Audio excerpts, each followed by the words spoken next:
Students, இன்னைக்கு நாம பார்க்க போறது ஆக்டிவ் டு பாசிவ்.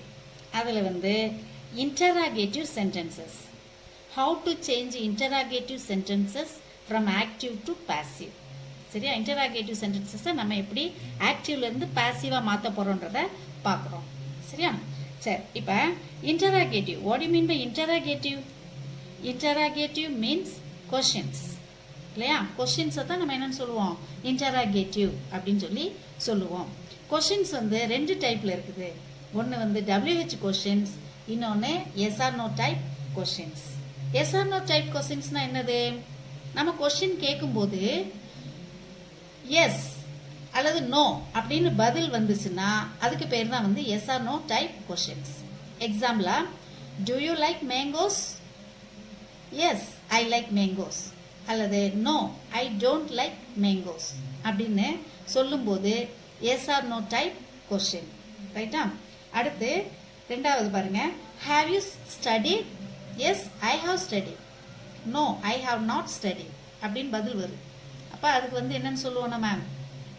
இதைத்தான் இதை நம்ம SR/No டைப் கொஸ்டின்ஸ்னு சொல்றோம். இன்னொன்று பாருங்க, இதுல டூ அப்படிங்கிற ஹெல்பிங் வேர்ப்ல இந்த கொஸ்டின் தொடங்குது. ஹாவ் அப்படிங்கிற ஹெல்பிங் வேர்ப்ல தொடங்குது. அதனால இத வேர்பல் கொஸ்டின் அப்படின்னு என்ன செய்யலாம், சொல்லலாம்.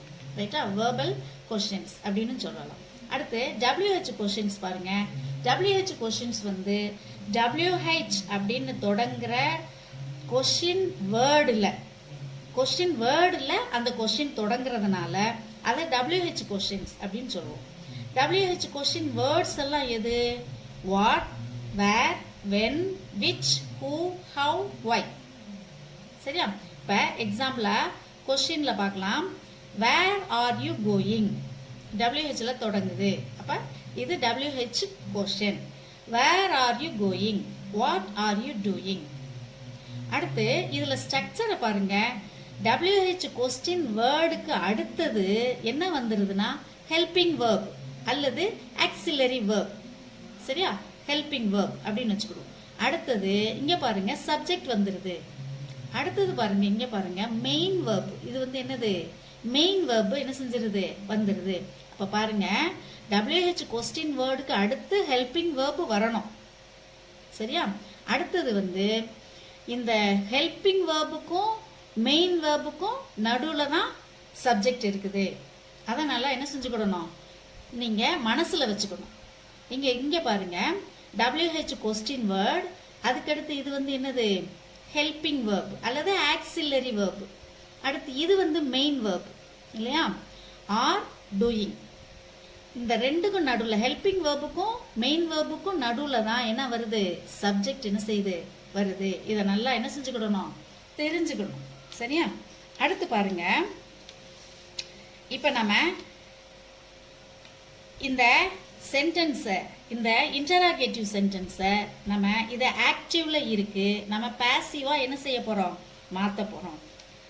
பாருங்க, when did you feel the tremors? இதை நம்ம ஈஸியா என்ன செஞ்சிடலாம், மாத்திரலாம். இந்த கொஸ்டின் வேர்டை என்ன செய்யணும், விட்டுட்டு மற்றத ஸ்டேட்மெண்ட்டா நம்ம மாத்தணும். ஸ்டேட்மெண்ட் எப்படி இருக்கும், சப்ஜெக்ட், வேர்ப், ஆப்ஜெக்ட் அப்படின்னு இருக்கும் இல்லையா? அப்ப இங்க சப்ஜெக்ட்ங்கிறது என்னது, யூ ஃபீல் அப்படிங்கிறப்ப யூ தான் என்னது, சப்ஜெக்ட். வேர்ப்னு சொல்லும்போது இங்க ஹெல்பிங் வேர்ப் இருக்கு, இங்க மெயின் வேர்ப் இருக்கு. இந்த ரெண்டையும் சேர்த்தோம்னா இது பாஸ்ட் டென்ஸ்ல இருக்கு. அப்ப இதை சேர்க்கும் போது ரெண்டும் சேர்ந்து டிட் பிளஸ் ஃபீல் என்னவா மாறும், டிட் பிளஸ் ஃபீல் ஃபெல்ட்டா மாறும். ஃபெல்ட்ங்கிறது என்னது, பாஸ்ட் டென்ஸ். சரியா? ஹெல்பிங் வேர்ப் பாஸ்ட் டென்ஸ்ல இருந்தா மெயின் வேர்ப் என்னவா மாறிடும், பாஸ்ட் டென்ஸ்ல மாறிடும். அப்ப டிட் பிளஸ் ஃபீல் என்னவா இருக்குது, ஃபெல்ட். சரியா? அடுத்து the tremors அப்படிங்கறதா என்னது, ஆப்ஜெக்ட். ரைட்டா? இப்ப நம்ம ஆக்டிவ பாசிவா மாத்தணும். சரியா? இப்ப இந்த இந்த இந்த ஸ்டேட்மெண்ட்டை நம்ம எழுதிக்கிடுவோம். யூ இந்த ரெண்டையும் சேர்த்து ஃபெல்ட்னு மாத்திருக்கோம்.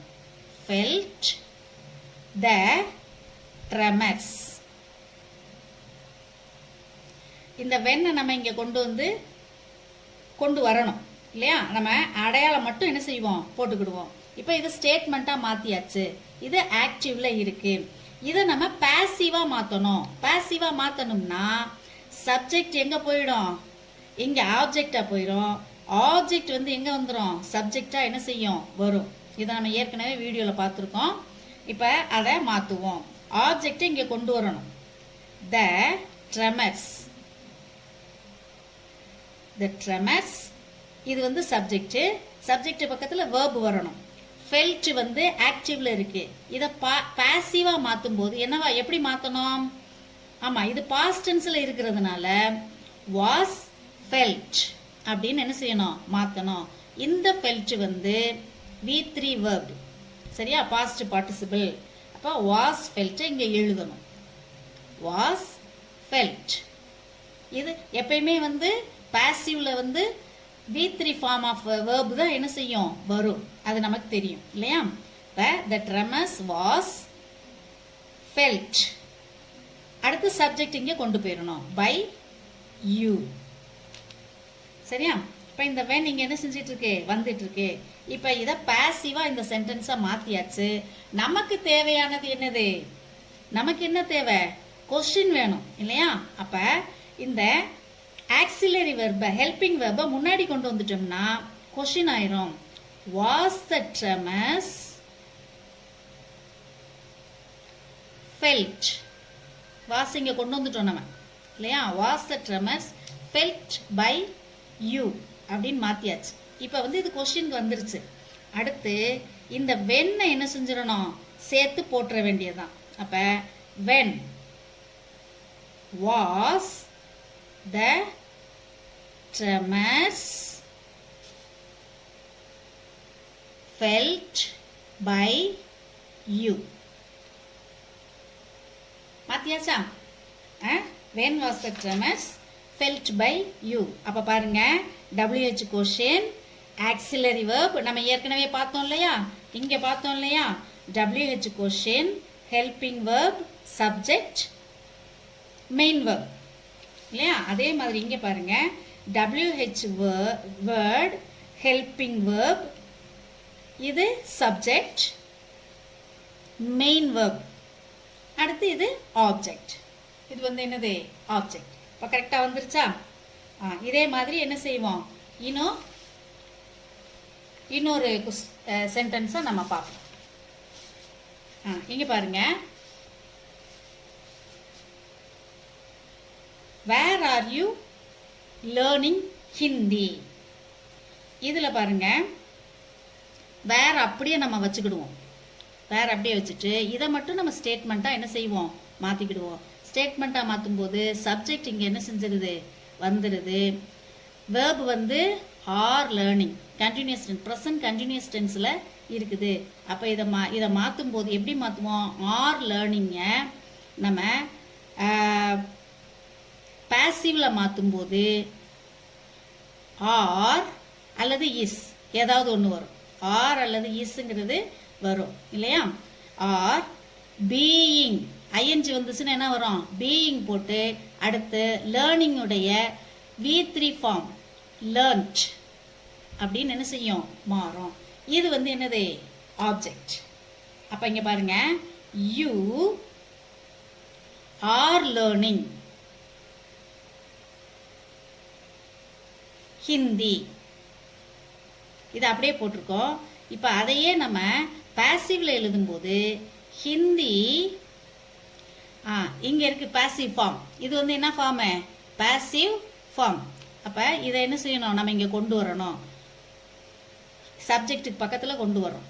ஹிந்தி இஸ் வரும், ஆர் வராது. Is being learnt by subject என்னவா மாறும், இங்க வந்து ஆப்ஜெக்ட் ஆயிடுது, பை யூ. இப்போ இதை பாசிவ் ஃபார்ம்ல கொண்டு வந்தாச்சு. இது ஆக்டிவ் ஃபார்ம்ல இருக்கு, இதை பாசிவ் ஃபார்ம்ல என்ன செஞ்சாச்சு, கொண்டு வந்தாச்சு. அடுத்தது கொஸ்டினா கொண்டு வரணும். அப்ப ஆக்சிலரி வெர்ப் என்ன செய்யும், முன்னாடி வரும். அப்ப இஸ், மிச்சத்தை அப்படியே எழுத வேண்டியதுதான். Is Hindi being learnt by you. அடுத்தது இந்த வேற என்ன செய்யணும், கடைசியில் கொண்டு வந்து போட்டுறணும். Where is Hindi being learnt by you. கொண்டு வந்தாச்சா? இதே மாதிரி தான் மாற்றணும். ஆனால் இத்தனை ஸ்டெப்பு அந்த கொஷினை பாசிவ் ஃபார்மாக மாற்றுறதுக்கு இடையில 3 ஸ்டெப்பை நம்ம என்ன செய்கிறோம், ஃபாலோ பண்ணுறோம். இந்த 3 ஸ்டெப்பையும் ஒவ்வொரு இதுலேயும் நம்ம என்ன செய்ய முடியாது, ஃபாலோ பண்ணால் நேரம் ஆயிடும். அதனால நம்ம இன்னும் ஈஸியாக என்ன செய்யலாம், இதை படிக்கலாம். சரியா? இங்கே பாருங்க, how did you do the experiment? இதில் வந்து ஹவ் நம்ம அப்படியே என்ன செஞ்சுக்கிறோம், வச்சுக்கிறோம். இதில் சப்ஜெக்ட் வந்து என்னது, யூ. வேர்பு வந்து did plus do. எக்ஸ்பிரிமெண்ட்ங்கிறது என்னது, ஆப்ஜெக்ட். இப்போ இங்கேயே நம்ம மாற்றுவோம். சரியா? did plus do ரெண்டும் சேரும்போது என்ன வரும், did தான் வரும். என்ன வரும், did வரும். இந்த டிட்டினுடைய பாசிவ் ஃபார்ம் வந்து இது பாஸ்ட் டென்ஸ்ங்கிறதுனால என்னது, வாஸ் வரும். டிட்டினுடைய V3 ஃபார்ம் வந்து பாஸ்ட் பார்ட்டிசிபிள் வந்து டன். சரியா? இப்போ இந்த ஹவ் பக்கத்தில் என்ன வரணும், ஆக்சிலரி வெர்பு வரணும். இதுதான் பாசிவ் ஃபார்ம். பாசிவ் ஃபார்மாக தான் இங்கே நம்ம எழுத போகிறோம். அப்போ இந்த பாசிவ் ஃபார்மில் இருக்கிற இந்த ஆக்சிலரி வெர்பை நம்ம என்ன செய்கிறோம், இங்கே எழுதிடுறோம். ஹவ் வாஸ், அடுத்து ஆப்ஜெக்ட் நம்ம இங்கே கொண்டு வரணும் இல்லையா? அப்போ ஹவ் வாஸ் த எக்ஸ்பிரிமெண்ட். அடுத்து மெயின் வெர்பு. அப்போ இங்கே பாருங்க, auxiliary verb, subject, main verb. Then you அப்படிங்கிறது இங்கே கடைசியில் என்ன செய்யும், ஆப்ஜெக்டாக வரும். By you. ரைட்டா? அப்போ how was the experiment done by you அப்படிங்கிறது என்னது, ஆன்சர். அடுத்தது பாருங்க, பார்க்க நல்லா புரிஞ்சிடும் உங்களுக்கு, ஈஸியாக போயிடும். அடுத்து இங்கே பாருங்க, why did you buy these rotten apples? இங்க ஒய்யை நம்ம அப்படியே என்ன செய்யறோம், எழுதிடுறோம். நம்ம இந்த WHல வந்து ஒய்யை வந்து அந்த கொஸ்டின் வேர்டை வந்து நம்ம அப்படியே கொண்டு வருவோம். சரியா? இதுல யூ சப்ஜெக்ட், வேர்பு வந்து என்னது, டிட் பிளஸ் பை.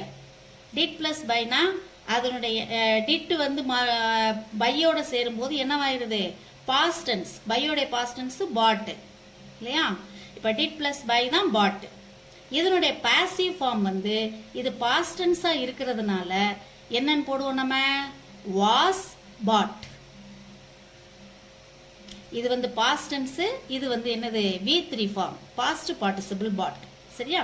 அப்ப சப்ஜெக்ட் எழுதியாச்சு, வேர்ப் வந்துருச்சு.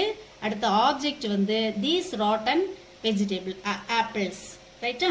இப்போ அடுத்து நம்ம பாசிவ் ஃபார்மா மாற்றும் போது ஆப்ஜெக்டை இங்க முதல்ல என்ன செய்யணும், கொண்டு வரணும். அதுக்கு முன்னாடி WH கொஸ்டின் வேர்டுக்கு பக்கத்துல பாசிவ் ஃபார்ம்ல இருக்கிற அந்த ஆக்சிலரி வேர்பை இங்க என்ன செய்யணும், கொண்டு வந்துடணும். Why was subject, these rotten apples. அடுத்து சப்ஜெக்டுக்கு அடுத்து main verb bought by you. முடிஞ்சிச்சா? வேகமா முடிஞ்சிருச்சு இல்லையா? அதே மாதிரி இங்க பாருங்க, next when did he return the money? இதுல பாருங்க, he தான் வந்து என்னது, subject. did plus return, did plus return வந்து என்னவா மாறும், பாஸ்ட் டென்ஸா மாறும். இது பாஸ்ட் டென்ஸ், அதனால returned அப்படின்னு என்ன செய்யுது, மாறுது. அடுத்த ஆப்ஜெக்ட் வந்து என்னது, த மணி. அப்ப நீங்க பாருங்க, இந்த ரிட்டர்ன்ட பாசிவ் ஃபார்மா மாத்தும் போது இது பாஸ்ட் டென்ஸ்ங்கிறதுனால வாஸ் ரிட்டர்ன்டு, இது பாசிவ் ஃபார்ம். சரியா? இப்ப when போட்டாச்சு, அதுக்கு அடுத்து பாசிவ் ஃபார்ம்ல இருக்கிற என்ன வரணும், ஆக்சிலரி வெர்ப் வரணும். அப்ப when was, அதுக்கு அடுத்து சப்ஜெக்ட். இந்த ஆப்ஜெக்ட் தான் இங்க சப்ஜெக்டா வரும் இல்லையா? the money அடுத்து main verb returned. by he வந்து என்னவா மாறிடுது, himமா மாறிடுது. சரியா? அடுத்தது பாருங்க, where had you kept the book? where had you kept the book? இதுல வந்து வேற நம்ம என்ன செய்யறோம், அப்படியே எழுதிடுறோம். அடுத்து you தான் சப்ஜெக்ட், had kept வந்து verb. இத had kept என்ன அப்படியே இருக்கும் இல்லையா, had kept தான் past participle. இது வந்து ஆக்டிவ் ஃபார்ம்ல இருக்குது, இது வந்து ஆக்டிவ் ஃபார்ம். இத பாசிவ் ஃபார்ம்ல மாத்தும் போது had been kept அப்படின்னு என்ன செய்வோம், மாத்துவோம் இல்லையா. அடுத்து the bookங்கிறது வந்து என்னது, ஆப்ஜெக்ட். அப்ப இப்ப இங்க WH கொஸ்டின் வேர்டுக்கு அடுத்து என்ன வரணும், ஆக்சிலரி verb வரணும். இதுதான் வந்து பாசிவ் ஃபார்ம்ல இருக்கிற ஆக்சிலரி verb. அப்ப had, where had, book வந்து ஆப்ஜெக்ட் வந்து இங்க சப்ஜெக்ட் ஆகுது. the book சப்ஜெக்ட்டுக்கு அப்புறம் main verb been kept. been அடுத்து தான் வரும், சப்ஜெக்ட் அடுத்து தான் been என்ன செய்யும் வரும். been kept by சப்ஜெக்ட் வந்து ஆப்ஜெக்ட் ஆயிருது by you. சரியா, ஈஸியா இருக்கா? இப்ப அடுத்தது பாருங்க, where should I meet you? where should I meet you? இந்த இடத்துல வந்து இது வந்து மாடல் இல்லையா. சரி, இந்த மாடலை நம்ம என்ன செய்வோம், மாத்துவோம். where should meet இது வந்து verb, I வந்து சப்ஜெக்ட், you வந்து ஆப்ஜெக்ட். அடுத்து பாருங்க, should meet என்னவா மாறும், should be meet மாறும். மாடல்ஸ் பக்கத்துல be மட்டும்தான் என்ன செய்யும் வரும். அப்ப should meet வந்து should be met. metங்கிறது past participle. சரியா, should be met அப்படின்னு என்ன செய்யுது, மாறுது. அப்ப இங்க இதுல இருக்கிற அந்த should வந்து என்ன செய்யும், வேர்ங்கிற கொஸ்டின் வேர்டுக்கு பக்கத்துல வருது.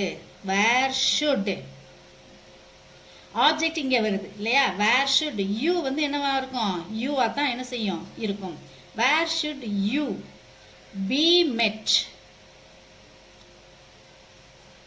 by I வந்து என்னவா மாறுது, மீயா மாறிடுது.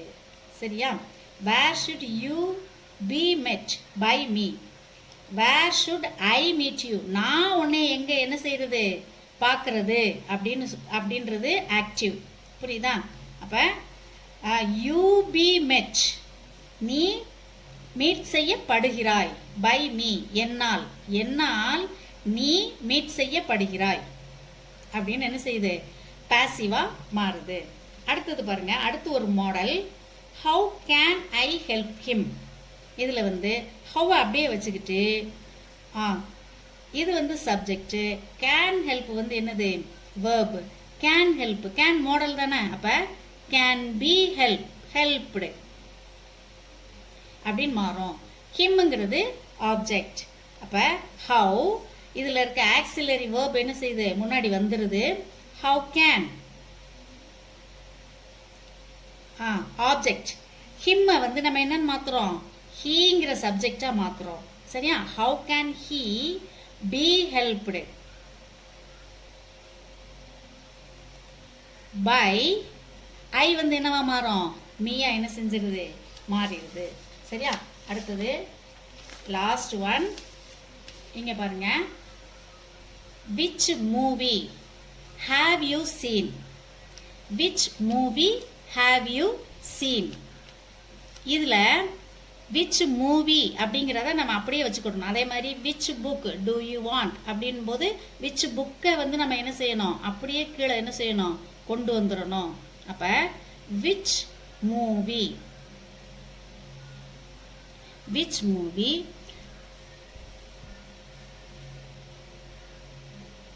இது வந்து என்னது சப்ஜெக்ட், இது ஆப்ஜெக்டா என்ன செய்யும் வரும்.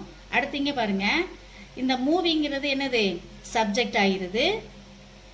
have seen அப்படிங்கறது என்னவா மாத்திரணும், have been seen அப்படின்னு என்ன செஞ்சிடறோம் மாத்திரணும். அப்ப which movie ஹாவ் இந்த இடத்துல சப்ஜெக்ட் என்ன செய்ய முடியாது, வர முடியாது. ஏன்னா இங்கே வந்துருச்சு, முன்னாடி வந்ததுனால இதை அப்படியே என்ன செஞ்சிட வேண்டியது, எழுதிட வேண்டியது. Have been seen by subject object ஆகும். இதை என்ன செய்யக்கூடாது, நம்ம மாற்றக்கூடாது. சப்ஜெக்டை இங்கே கொண்டு வந்துடக்கூடாது. சரியா? அதை கடைசியில் தான் நம்ம என்ன செய்யணும், ஆப்ஜெக்டாக கொண்டு வந்துடணும். அனதர் ஒன் வேணால் நம்ம பார்த்துருவோம். Which book do you want? இதில் வந்து விச் புக்கை நம்ம அப்படியே வச்சுக்கணும் இல்லையா? இது கூட சேர்ந்தே தான் இது என்ன செய்யும், இருக்கும். அப்போ விச் புக்கை அப்படியே எழுதிட்டு